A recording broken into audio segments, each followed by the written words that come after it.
ठाणे शहरात सुरू असलेल्या मुसळधार पावसामुळे विविध भागात झाड कोसळण्याच्या घटनांमध्ये मोठ्या प्रमाणात वाढ झाली.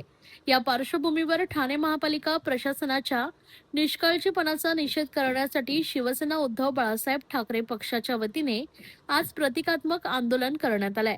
शिवसेना उद्धव बाळासाहेब ठाकरे पक्षाचे ठाणे महानगर संघटक महेश कदम यांनी आंदोलनादरम्यान पडलेल्या झाडांच्या फांद्या अंगावर घेत प्रशासनाचं लक्ष वेधलंय.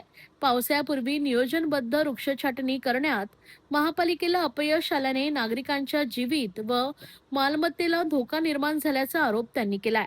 या आंदोलनात शिवसेना उद्धव बाळासाहेब ठाकरे पक्षाचे ठाणे जिल्हा प्रमुख केदार दिघे, शहर प्रमुख अनिश गाडवे, माजी नगरसेवक नरेश मनेरा, माजी नगरसेवक संजय तरे, माजी नगरसेविका महेश्वरी तरे, माजी नगरसेवक संजय दळवी, शाखा प्रमुख तानाजी कदम यांसह महिला आघाडीच्या पदाधिकारी व शिवसेनेचे पदाधिकारी कार्यकर्ते मोठ्या संख्येने उपस्थित होते.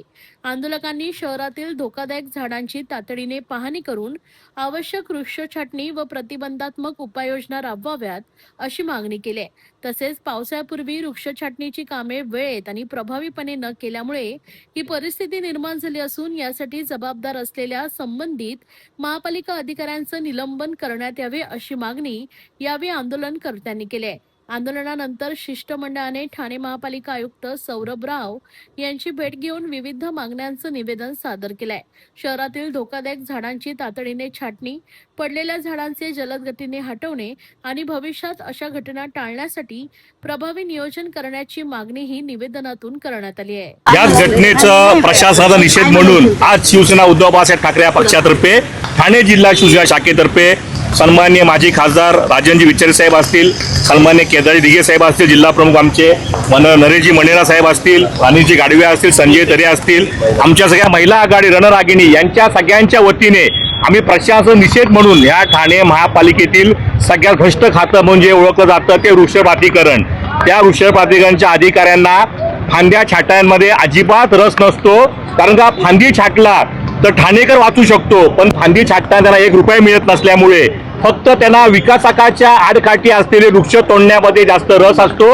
कारण का त्यांना एका वृक्षाच्या मागे 5 लाख रुपयाची देवाणघेवाण होते. असं भ्रष्टाचार खात्यामधल्या या अधिकाऱ्यांना कायमस्वरूपी निलंबित करण्यासाठी आज शिवसेना उद्धव बाळासाहेब ठाकरे पक्षातर्फे आम्ही आयुक्त साहेबांना निवेदन देणार आहोत. आम्हाला माहिती आहे आयुक्त फक्त गुड मॉर्निंग गुड नाईट मध्येच गुंतलेले असतात. त्यांना फक्त त्यांच्या नेत्यांशी त्यांच्या उपमुख्यमंत्री असतील, नगरविकास खात्याचे मंत्री असतील, त्यांनाच फक्त फीडबॅक द्यायमध्ये जास्त इंटरेस्टिंग असतात.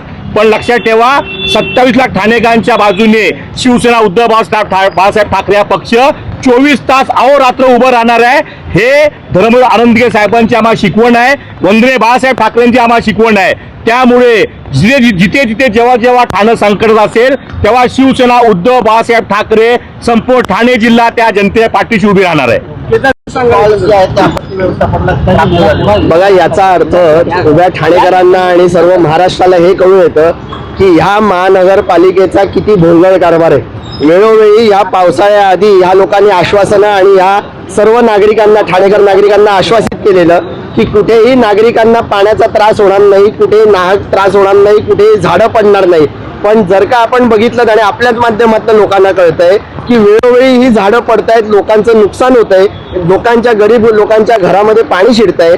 सगळे नाले सफाईचा जो काय त्यांनी सांगितलेलं, आश्वासित केलेलं, ते सगळे नाले तसे भरलेले आहेत. याचा अर्थ खूप स्पष्ट आहे. जो वेळोवेळी आम्ही आरोप करत आलो की तुम्ही फक्त कॉन्ट्रॅक्टरांचे बिलं काढता, इकडे कुठेतरी पाणी मुरतंय.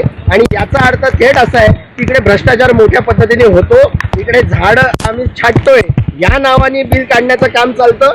कदाचित असं आहे की ज्या विषयाला घेऊन ते लोक चाललेले आहेत असं आहे की मंत्र्यांच्या स्वप्नातली डबल डेकर या ठाण्यावरती धावावी म्हणून त्याच रस्त्याची झाड छाटणी होते. इतर गोरगरिबाच्या बाकीच्या नागरिकांच्या विभागामध्ये, प्रभागामध्ये होत नाही. आणि त्याचं उत्तम उदाहरण गेल्या या 3-4 दिवसामध्ये आपल्याला दिसून आलेलं आहे. आम्ही आज निषेधार्थ महानगरपालिकेच्या आयुक्तांकडे एक निवेदन तर देणारच आहोत, पण आज जे आम्ही प्रतिकात्मक या इकडे आमचे शहर संघटक जे महेश कदम जे आहेत ते झाडाच्या स्वरूपात इकडे आलेले आहेत. आम्ही फांदी छाटणं म्हणजे लोकांना दाखवायचं होतं, या महानगरपालिकेचे डोळे उघडायचे होते की झाड पडल्यानंतर तुम्ही छाटणी करता, पण झाड जेव्हा होतं ह्या पावसाळ्यापूर्वी जे करायला पाहिजे होतं ते काम तुमच्याकडनं घडत नाही. मोठ्या पदाचा भ्रष्टाचार या ठाणे महानगरपालिकेमध्ये होतो आणि स्वतःची जबाबदारी कशी झटकायची हे या सत्ताधाऱ्यांकडनं आपल्याला कळून येतं आणि म्हणून आजचा हा निषेध मोर्चा आहे. मुख्यमंत्रीने जेव्हा मुख्यमंत्री होते तेव्हा सांगितलं मुख्यमंत्री बदलते ठाणे, आता उपमुख्यमंत्री आहे. बदलते ठाणे की डुबते ठाणे? 100% बदलते ठाणे आहे. ठाण्यामध्ये जास्तीत जास्त खड्डे नुसते रस्त्यावर नाही तर फ्लायओव्हरवरती पण दिसतात. ज्या पद्धतीची झाडं अगोदर पडायची नाही ती आता झाडं पडायला लागली आहेत. लोकांच्या गाड्यांचा असो, लोक मृत्युमुखी पडत असो. मगाशीच असं दिसून आलं की पोखरणला तो मोठा होर्डिंग पडला. याचा अर्थ असा आहे की महानगरपालिकेकडे कोणत्याही सर्वे नाही, कोणत्याही पद्धतीची अकाउंटेबिलिटी नाही. जेवढ्या डिपार्टमेंटला ज्या ज्या पद्धतीचे बजेट अलोकेट करतात त्या बजेटच्या अनुषंगाने फक्त पैसा खाण्याचं काम होतं. त्या माध्यमातून लोकांची कामं होत नाहीत. अधिकारी वर्ग हा फक्त नावापुरता अधिकारी आणि फक्त ठोकळ्याच्या खुर्चीवरती बसवलेले आहेत, हा आमचा थेट आरोप आहे. ज्ञान, मुझे हेल्थ केयर फील्ड में करियर बनाना है, कोई स्ट्रॉन्ग ऑप्शन है? बिल्कुल है। अभिनव इंस्टीट्यूट का BPTH बैचलर ऑफ फिजियोथेरेपी। आजकल फिजियोथेरेपिस्ट की डिमांड बहुत हाई है। कोर्स रिकॉग्नाइज है ना? ऑफ कोर्स, ये इंडिया की लार्जेस्ट मेडिकल यूनिवर्सिटी से एफिलिएटेड है, मतलब स्ट्रॉन्ग एकेडमिक वैल्यू। और करियर अपॉर्चुनिटीज कैसे रहेंगे? बहुत amazing. Hospitals, sports clinics, rehab centres और इवन इंटरनेशनल अपॉर्चुनिटीज भी। और सबसे इम्पोर्टेंट, प्लेसमेंट सपोर्ट मिलेगा? बिल्कुल।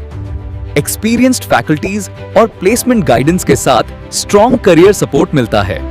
Sounds perfect. मैं आज ही अभिनव इंस्टीट्यूट के BPTH कोर्स के लिए अप्लाई करूंगी। तो वेट किस बात का? BPTH एडमिशंस ओपन है, लिमिटेड सीट्स। अभी अप्लाई करो अभिनव इंस्टीट्यूट में।